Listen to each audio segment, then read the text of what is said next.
ሰላም ናይ ሪች ኢንተርቴይንመንት ተኸታተልቲ ዝኾንኩም መላእ ዓለም ትርከቡ ከመይ ኣለኹም? ኩሉ ሰላም ኣነ ኣምላኽ ይመስገን ሰላም እየ። ከምቲ ሰላም ዘለኽዎ ሰላም ክትኮኑ እንዳትመንኹ ሎማዓንቲ ሒዘ መፅአ እኒአኹ ደሞ ሓንቲ ዝፈተኽዎ ሓሳብ ኣብ ሶሻል ሚድያ ክትዘዋወር ዝረኣኽዋ ብኡ መልክዕ እየ ናብዛ ኣቕሪበያ ዘለኹ። ከምቲ ኩሉ ግዜ ዘሎ ሓናፅር ኢተኹም ኣብ ኮመንት ኣይፈለየኒ እምበር ናፍቲ ዋና መእተዊ ክወፅእ ሓንቲ ኣቦ ንጓሉ ቅድሚ ምምርዓዋ ዝሃባ ምኽርታት እዩ ዝብል ቁፅሪ 1 እናተቐዳማይ ፍፁም ዝኾነ ሰብ የለን ፍፃምነት ንዓና ንደቂ ሰባት ኣይተዋሃበናን እዩ ዝብል። ብሓቂ ሓደ ወዲ ሰብ ፍፁም ወይ ከዓ ሙሉእ ሰብ ኣይበሃልን እዩ። ምክንያቱ ኩላትና ነናትና ጎደሎታት ኣለና እና ኣብ ፍቕሪ ምትሕልላይ ምምልላዕ ምክብባር ስለ ዝኾነ ፍፁም ዝኾነ ሰብ የለን ፍፁምነት ንዓና ንደቂ ሰባት ኣይተዋሃበናን። ቁፅሪ 2 ደቂ ተባዕትዮ ምስ ዘፍቅርዎ ሔዋን ከም ቆልዑ እዮም ስለዚ ንሰብኣይኪ ከመድኡ ኩንሉ እዩ ዝብል። ብሓቂ ደቂ ተባዕትዮ ከም ቆልዑ እዮም ዝኾኑ ግን ኣብ ደቂ ኣንስትዮ ከም ቆልዑ ኢና ንኸውን። ሳልሳይ ቀልጢፍካ ምስማዕ ቀስ ኢልካ ምዝራብ ተላመጂ። 4ይ ምስ በዓል ቤትኪ ፈፂምኪ ኣይትወዳደሪ። 5ይ ምስኡ ማዕረ ክትኮኒ ፈፂምኪ ኣይትፈትኒ እዩ ዝብል። መበል 5ይ ሎሚ ኣምፂእናዮ ዘለና ማዕርነት ንምንታይ ካብኡ ይጎድል ወይ ከዓ ብምንታይ ንፈላለ? ኣነስ ማዕረ ማዕሩ እንድየ ሰሪሐ ይላእቲ ኣለኹ ወይ ከዓ ማዕረ ማዕሩ እንድየ ንብል ንኽእልና። ያው ግን ዝሮ ዝሮ ጓል ተንስተይቲ እያ ሓደ ግዜ ተተወዲኣ ያው ወዲቓ እያ ያው ካልኣይ ኣካል ሓጋዝ የድልየና። ምስኡ ማዕረ ክትኮኒ ፈፂምካ ኣይትፈትኒ ሓዛለይ። ከምዚ ተጋግኸይ ምስ ፈለጥኪ ይቅርታ ንምሕታት ቅልጥፍቲ ኩኒ እዩ ዝብል። 6ይ ናይ ይቅርታ ልቢ ይዓድልና ካብ ይቅርታ ናይ ለባም ወይ ከዓ ናይ ለባም ዝተባህለ ምልክት ኢና ይቅርታ ናይ ይቅርታ ልቢ ይዓድልና። 7ይ ፈፂምኪ ኣይትቕንኢ ቅንኢ ንሰላም ኣእምሮኺ ፅቡቕ ኣይኮነን እዩ ዝብል። ብሓቂ ካብ ቅንኣኸታ ይርከብ። 8ይ ከም በዓልቲ ቤት መጠን ኩሉ ግዜ ሓቀኛ ኮኒ እዩ ዝብል። ብሓቂ ካብ ሓቂ ኣብ ኩሉ ሓቂ ሒዝካ ሰብ መንገዲ ሃርስ ይብሉ ወለድና። 9ይ ብዘይ ፍቓድ ካብ ገዛ ንነዊሕ ርሕቐት ፈፂምኪ ኣይትውፅኢ ይብል። 9ይ ብዘይ ፍቓድ ኣይትውፃ ኣይትንቀሳቐሳ ኣፍቂድክን ምውፃእ እዩ እኒአ ነገሩ። 10ይ ዝፈትዎ ምግቢ ብዝተኻለኪ ክትሰርሕሉ ፈትኒ እንተኽኢልኪ 2 ግዜ ኣብ ሰሙን ወዲ ብኸውዲ ኣይካሊእ ወዲ ብኽብሪ ኣይደራደርን እዮም ዝብሉ ኣብ ብዙሓት መፅሓፍቶም እና እዚኣ ለላ ማለት እዩ። መበል 11 ሰብኣይኪ ንስኺ ገዛ እንተሃለኺ ናይ ደገ ምግቢ ሒዙ ንኸይመፅእ ዝተኻለኪ ሰርሒ።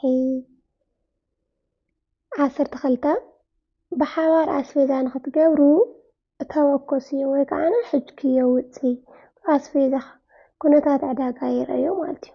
13 ኣማኻሪቱ እምበር ነቓፊቱ ኣይትኾኒ ያውኮ በልልክዕ እዩ። 14 ሰበይቲ ሓጋዚት ሰብኣይ ምዃና ፈፂምኪ ኣይትረስዒ። 15 ኣብ ኢድካ ፅቡቕ ነገር ካብ ኣዴኺ ፅቡቕ ነገራት ተምሃሪ እዩ ዝብል።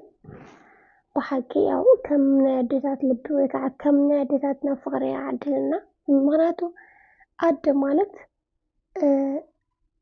ኣዴታትና ማለት እዩ ትሑታት ክቡራት እሩማት ወይ ከዓ አንደበተን ከም ማዓር ዝጥዕም ለጋሳት ፍቕሪ ለጋሳት በቃ ኣዶ እና 16 እግዚኣብሔር ብውላድ ክባርኸኩም ከሎ ንደቅኺ ኣቕልቦ ሃብዮም ካብ ሰብኣይ ክንላዕሊ ግን ከይኸውን ይምከር ዝብል። ብዛ ኣጋጣሚ ደቂ ኣንስትዮ ክንብል ከለና ሞር ትኹረትና ኣብ ውላድና እዩ ዝኸውን ማለት እዩ። ኣብ ሰዓቱ እቲ ሰብኣይ ይቐንእ ኣሎ ማለት እዩ ብውሉዱስ ይቐንእ ኣሎ ምክንያቱ ትውነርኪ ክብሪ ሓልየቲ ቀኒሱ ኣሎ ማለት እዩ።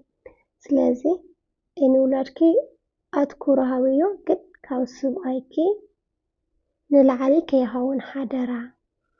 17 ኣብ ቅድሚ ሰብኣይኪ ብዝተኻእለኪ መጠን ፍሽኽ በሊ፣ ፍሕሽው ገጽ ከይህለኪ። ፀሓይ ገጻ ብሪ መወፃ ንኽትበሃሊ ማለት እዩ። ኣብ ፍሽኽታ እንታይ ዝበሃል ተሓውካስ ገጽ ዓብዪ ዝበሃል ምስሊ ኣሎ። ኣነ ስራሕ ነይሩ ክመጽእ ከሎ ብፍሽኽታ ተቐበልዮ ፍሽኽ።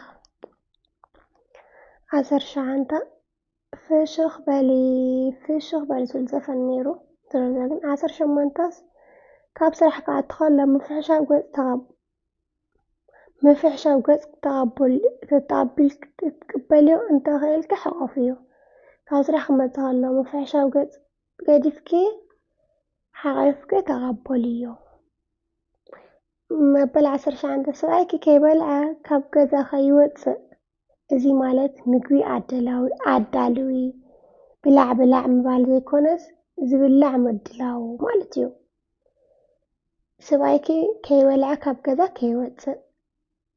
እዚ ማለት ምግቢ ኣዳሊኽን ከም ዝበልዕ ምግባር ማለት እዩ። ንሽ መበል 20 ሰብኣይኪ ኣብ ዝሓርቀሉን ዝቁጥዐሉን ኣፍ ምዝራብ ኣቋርፂ። እሺ መበል 21 ኩሉ ግዜ መደቀሲ ክፍሊ ጽሩይ ይኹን። ጽሬት ክንሓልያ ደቂ ኣንስትዮ። እሺ መበል 22 ኣብ ዓራት ጨርቀ መርቂ ፈጺምኪ ኣይተቐምጢ። ገለ ሰባት ከምኡ ይጸልኡ እዮም። መብዛሕትኦም ደቂ ኣንስትዮ ባይዘወይ ማለት እዩ በዓልቶም ናይ ባዕሎም ክዳኖም ልሸንድዮ ዋላ ካልሳም ካብ ስራሕ ኣምፂኦም ባዕሎም ሸንድዮማ ግን ተይተላዓል ተጽናሕቶም ብጣዕሚ እዩ ዘጽልኦም። ግን እኮ ባዕሎም እዮም ሸንድዮማ ማለት እዩ። መበል 23 ንጽሕቲ ሰበይቲ ኩኒ። ካብ ወፃኢ ካሊእ ወዲ ተባዕታይ መሓዛ ተዘይሓዝኪ ይምረጽ። ንጽሕቲ ሰበይቲ ኩኒ ካብዚ ኣፍቃሪኺ ወይ ከዓ በዓል ገዛኺ ሰብኣይ ወዲ ካሊእ መሓዛ ንኸይትሕዚ ይምረጽ። ምክንያቱ ወዲ ቀና እዩ ብተፈጥሮ ተኻኒኡ ደሞ ከቢድ እዩ። 24 ፍቕሪ ለግስሉ እቲ ዝዓበየ እዩ። 25 ኩሉ ግዜ ንሰበይቱ ክትገብሮ ዝግባኣ ክትገብሪ ኣለኪ። ንስኺ ሓፍቱ ኣይኮንክን። ኩሉ ግዜ ሰበይቲ ክትገብሮ ዝግባኣ ግበሪ። ያው ካብ ኣደኺ ተምሃሪ ማለት እዩ። ናብ ዝርዝር ከኣተና ሆነ 26 ኣብ ስድራኽን ስድርኡን ዘለኪ ኣጠማምታ ሓደ ይኹን። ናትኪ ቤተሰብና ናቱ ቤተሰብ ሓደ ኣካል እዮም ወይ ከዓኒ ኣቦ ኣቦዮም ኣዴካ ኣደዩ ኢልኪ ኣጠማምታኸይ ማዕረ ግበርዮ። 27 ሕልፍ ኢልኪ ኣዝማዱ ከመይ ከም ዘለዉ ሕተትዮ ዳሃይ ቤተሰቡ ኣድራሻ ግበሪ ማለት እዩ። 28 ብሓባር ናብ ቤተክርስትያን ከይዱ ናብ ቤተ እግዚአብሔር ናብ ቤተ ጸሎት ፈጣሪ ጸሎትኩም እንታይ ክሰማኩም። 29 ንሰብኣይኪ ይኹን ንቤትኪ ምስ ናይ ካሊእ ፈጺምኪ ኣይትነጻጸሪ። ምክንያቱ ከም ገዛኻ እምበር ከም ጎረቤትካ ስለ ዘይንበር ቻው